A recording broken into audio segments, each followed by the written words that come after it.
Shalom, all praise to the Most High, Yahweh, Ba'asham, Yahushai, Ba'asham Ukakadash, and double honor to the apostle of the JMS, and to the bishops, the elders, and all the sincere brethren that are laboring in the truth that cause the world, and to all the sincere brethren and sisters that are listening to the truth. And I pray this may be another edifying lessons to the flocks, and whether the Most High want to this message and let it be heard. And before I begin the lesson, I will introduce the true name of the Father, which is Yahweh, and the names mean He exists, and the true name of the Son is Yahushua Mashiach, which means the Redeemer and the Deliverer, and He's only coming to redeem His people. In today's age, you would identify these people as the so-called Negroes, so-called Latinos, and so-called Native Americans, which scattered on all corners of the world. And it looks like the other nations and also practice the custom of the other nations. And with that, that'll be it for the introduction. So today's lesson, the title is basically Acts chapter 7, and we're gonna play part 4. And I know a couple weeks ago we did, I think it was last week, if I'm not mistaken, I did Acts chapter 6, which was the previous chapter, and it was about the choosing of the 7 men, because there's like a dispute about the men that was kind of the Gentile Israelites were kind of upset because the wives were not getting involved in the food distribution. So the apostles say, we're not here to deliver food, stuff like that. We're here to preach the word of the Lord Yahweh Bashmi Ashai. That's our main jobs, and they selected 7 men to take care of that duty basically. And one of the 7 men was none other than Stephen. So that's what we're gonna read right now. So Acts chapter 7 and 1. So the title will be Stephen defense. And he said, "Then said the high priest, are these things so?" So basically the high priest asked Stephen about the accusation, because he was falsely accused by some men in the previous chapter. So the high priest asked him if those accusations were true.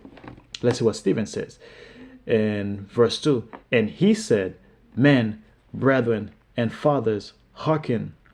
So basically, he replied to them. He said, "Brothers and fathers, listen to me. The Most High of glory appeared unto our father Abraham when he was in Mesopotamia. So he said the Heavenly Father Yahweh appears unto Abraham, which is basically our forefather, basically, when he was in Mesopotamia. So before he dwelt in Charan, before he dwelt in the land of Charan, basically. And he said unto him, so basically the Heavenly Father said unto Abraham, get thee out of thy country. So basically say, leave your country, leave your homeland, your native land, basically, and from thy kindred, and basically from your relative. So basically the Heavenly Father Yahweh told Abraham to leave his own land, his own country. It's just like me. We'll be living in Babylon the Great almost my entire life. And almost I say, leave your country and go to another land, wherever that land may be. And from thy kindred, basically also live away from your relative. And come into the land which I shall show thee. And he said, come to the land that I'm going to show you. And that land was like basically the land of Israel. That was a foreshadow, basically. Then came he out of the land of the Chaldeans. So basically, Abraham left the land of Chaldeans and dwelt in Charan.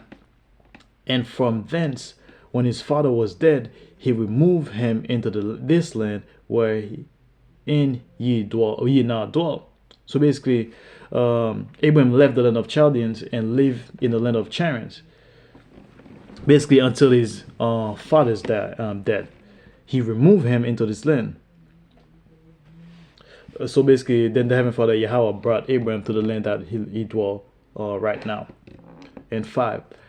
And he gave him none inheritance in it, no, not so much as to set his foot on. So basically, the Heavenly Father Yahweh didn't even give Abraham no inheritance, no nothing, not even an inch of a square foot of land, nothing basically. Yet he promised that he would give it to him for possessions. But however, the Heavenly Father Yahweh promised that he would give it to him as possession. That was a foreshadow. When he promised, that was basically, although Abraham would not receive the promise, but his descendants will receive that. Give it to him for possession. and to his seeds after him. So basically, he will give it to him as a possession, and his seeds, basically his descendants, that's gonna come after him. When as yet he had no child, even though he didn't have a child yet. So that was like a foreshadow of what would happen in the future. And the Mosai spake on this wise, that his seeds should sojourn in a strange land. So basically, the Heavenly Father also said like his seeds, basically his descendants, his offsprings, is going to live in a strange land. Strange land is basically like a foreign land, and that they should bring them into bondage, and they're gonna be in captivity. And that captivity is basically, let's see what he said, and treated them evil for 100 years, and they were gonna be in captivity and for basically 400 years. That's foreshadow for the captivity of Egypt, when the nation, when all the 12 tribes of Israel were under the Egyptian captivity. And the nations to whom they shall be in bondage will I judge. So basically, the Heavenly Father Yahweh gonna be punishing, gonna go punish that nation that put the nation of Israel into captivity. At that time, he was talking about the seeds of Abraham.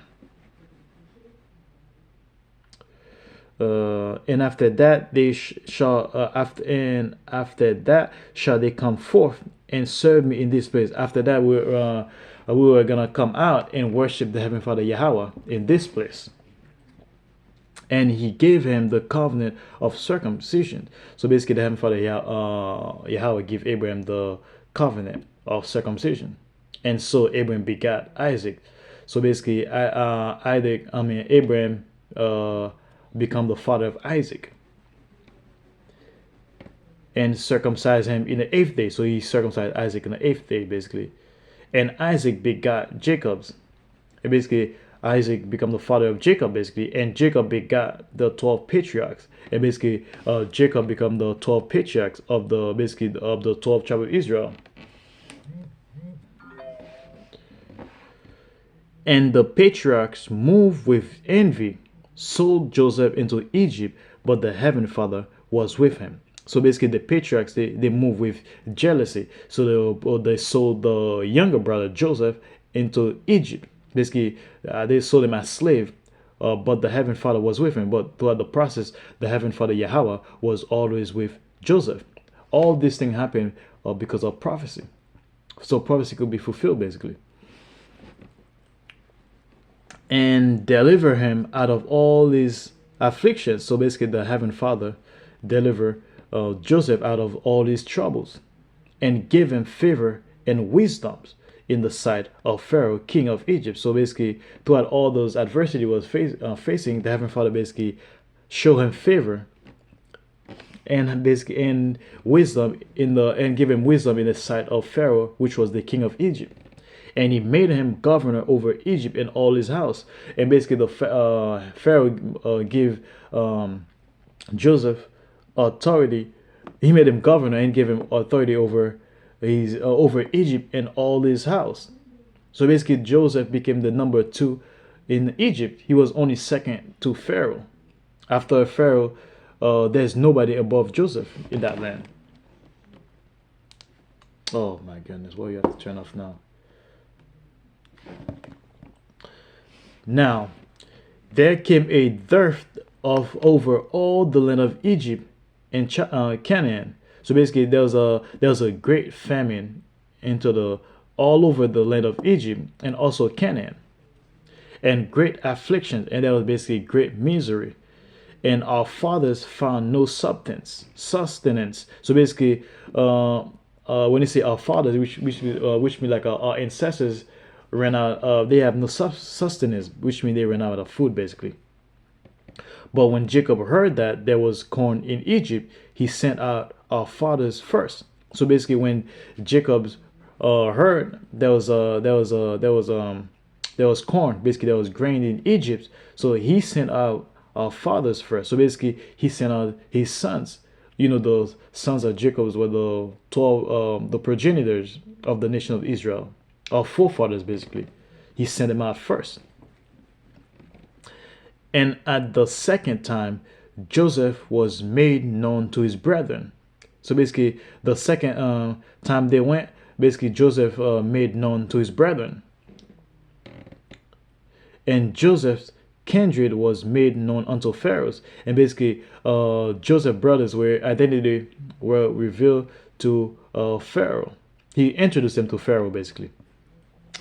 Then sent Joseph and called his father Jacob to him. So basically, Jacob sent to call, not Jacob, Joseph sent out to call his father, which was Jacob, to him basically, in all his kindred, 315 soul, and basically in all his relatives to come down to Egypt, and they were in total 75. And I'm gonna read um, couple more, then I must stop. All in total was 75.